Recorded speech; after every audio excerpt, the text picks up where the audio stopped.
No coração de Minas Gerais, sob o céu vasto e azul, a fazenda São Lourenço se estendia por vales verdejantes, um império de café e gado. Seu dono, Dom Otávio Mendes, era um homem forjado pela terra, cuja fortuna crescia na mesma proporção de sua solidão. Os hectares se multiplicavam, mas o eco de seus passos na casa grande era a única companhia constante. Em 1952, uma mudança soprou com os ventos que balançavam os cafezais. Dom Otávio contratou Clara Almeida, uma jovem viúva de 28 anos, para uma tarefa peculiar: catalogar a imensa e poeirenta biblioteca da fazenda. Clara chegou com pouco mais que uma mala de couro gasto e um par de olhos que pareciam guardar segredos tão antigos quanto as árvores que cercavam a propriedade. Nos primeiros dias, o único som que quebrava o silêncio da biblioteca era o virar suave das páginas e o arrastar discreto da escada de mogno. Clara movia-se com uma reverência quase sagrada entre as estantes. Dom Otávio, de seu escritório, observava-a de longe. Ele se via intrigado, não apenas pela beleza serena da jovem, mas pela forma como seus dedos deslizavam pelas lombadas dos livros, como se estivesse lendo não apenas os títulos, mas as próprias almas contidas ali. Ele, um homem de números e colheitas, sentia-se um analfabeto diante daquele universo de palavras que ela parecia dominar com tanta intimidade. O gelo entre eles começou a derreter numa noite de tempestade. A energia elétrica da fazenda, frágil como um fio de esperança, caiu, mergulhando a casa grande numa escuridão profunda, quebrada apenas pelo clarão dos relâmpagos. Dom Otávio encontrou Clara na varanda, encolhida sob um xale, observando a fúria da natureza. Ele se aproximou esperando encontrar medo em seu rosto, mas encontrou contemplação. O medo do escuro é apenas o medo daquilo que não podemos controlar, disse ela, com a voz calma, sobrepondo-se ao som da chuva. Naquele instante, algo se moveu dentro de Dom Otávio, e pela primeira vez em anos um sorriso genuíno iluminou seu rosto severo. A partir daquela noite, o romance floresceu em gestos sutis, como sementes plantadas em segredo. Pela manhã, Clara encontrava um bule de café quente deixado em sua mesa de trabalho. Em troca, Dom Otávio descobria um livro de poemas em sua escrivaninha, com uma passagem marcada por uma flor seca. A comunicação deles se tornou um jogo de pistas e sentimentos não ditos. Clara escondia bilhetes entre as páginas dos livros que catalogava, compartilhando versos de Cecília Meirelles ou frases em latim que pareciam falar diretamente a ele. O amor deles era uma biblioteca particular, cheia de códigos e significados que só os dois entendiam. O primeiro beijo não aconteceu num salão nobre ou num jardim florido, mas no lugar mais improvável da fazenda, o depósito de ferramentas. Cercados por sacas de milho e pelo cheiro penetrante de terra molhada, a tensão que crescia entre eles finalmente se rompeu. Foi um beijo urgente e desesperado.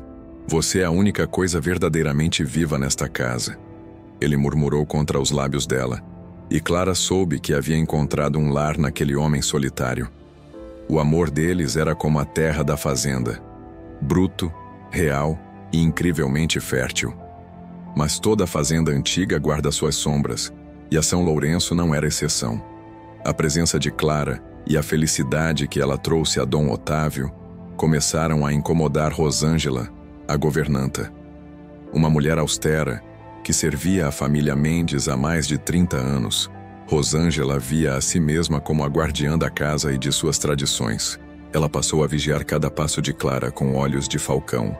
Encontrava fios de cabelo louro nos travesseiros do quarto de Dom Otávio. Ouvia risos abafados quebrando a quietude dos corredores à noite. Para Rosângela, Clara não era uma bênção, mas uma intrusa, uma ameaça à ordem que ela tanto se esforçava para manter. A hostilidade velada de Rosângela logo se tornou aberta. Uma noite, enquanto Clara preparava um chá na cozinha, a governanta a encurralou.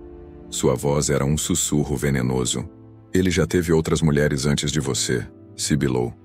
Muitas. Todas elas saíram daqui, diferentes.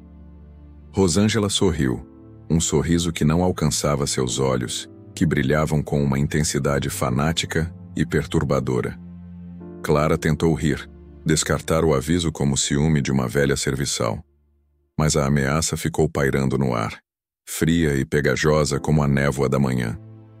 A partir daquele confronto, o suspense se instalou na fazenda como uma praga invisível. Portas que antes estavam sempre abertas, como a do escritório de Dom Otávio ou a de certos quartos de hóspedes, agora apareciam trancadas. À noite, quando a casa estava em silêncio, Clara começou a ouvir sons estranhos. Passos no sótão, o ranger de tábuas no andar de cima, quando sabia que todos já estavam dormindo. O medo começou a se enraizar em seu coração. Uma manhã, o terror se materializou. Ela encontrou sua mala de couro, seu único pertence pessoal, completamente revirada, e o mais doloroso, o pequeno retrato de seu falecido marido, que ela guardava como uma relíquia, havia desaparecido. Quando confrontou Dom Otávio, ele pareceu chocado e confuso. Negou saber de qualquer coisa, prometeu investigar, mas havia algo em seu olhar. Ele não conseguia sustentar os olhos dela. Uma hesitação, uma sombra de algo que ele não queria ou não podia revelar. A confiança de Clara começou a vacilar. Seria Dom Otávio parte daquele jogo sinistro? Estaria ele escondendo algo terrível sobre o passado da fazenda e das outras mulheres que, segundo Rosângela, saíram de lá diferentes? A casa grande, que um dia parecera um refúgio, agora se transformava numa prisão de segredos. A verdade, como sempre acontece em lugares assombrados por mentiras, veio à tona numa noite de lua cheia, que banhava os campos com uma luz prateada e fantasmagórica. Inquieta, Clara viu Rosângela sair furtivamente da casa e a seguiu à distância, o coração batendo descontrolado. A governanta se dirigiu ao celeiro velho, uma estrutura abandonada na extremidade da propriedade. Escondida na escuridão, Clara observou Rosângela se encontrar com uma figura encapuzada. As vozes eram sussurros cortantes no silêncio da noite. "A viúva vai estragar tudo", disse Rosângela, a voz carregada de ódio. "Meu irmão precisa dessa herança. Ele tem direito." No momento em que o homem respondeu, Clara sentiu um arrepio percorrer sua espinha. Ela reconheceu a voz. Era o capataz da fazenda, amante secreto de Rosângela, e como ela acabara de descobrir, o meio-irmão ilegítimo de Dom Otávio. No dia seguinte, a névoa do medo deu lugar à clareza da fúria. Clara marchou até a biblioteca, o lugar onde seu amor havia começado, e confrontou Dom Otávio. As palavras saíram firmes, sem hesitação. "Sua governanta e o capataz estão conspirando. Eles querem me matar, querem a sua herança." Dom Otávio empalideceu, o rosto perdendo toda a cor. A negação estava na ponta de sua língua, mas antes que pudesse falar, a porta se abriu com um estrondo.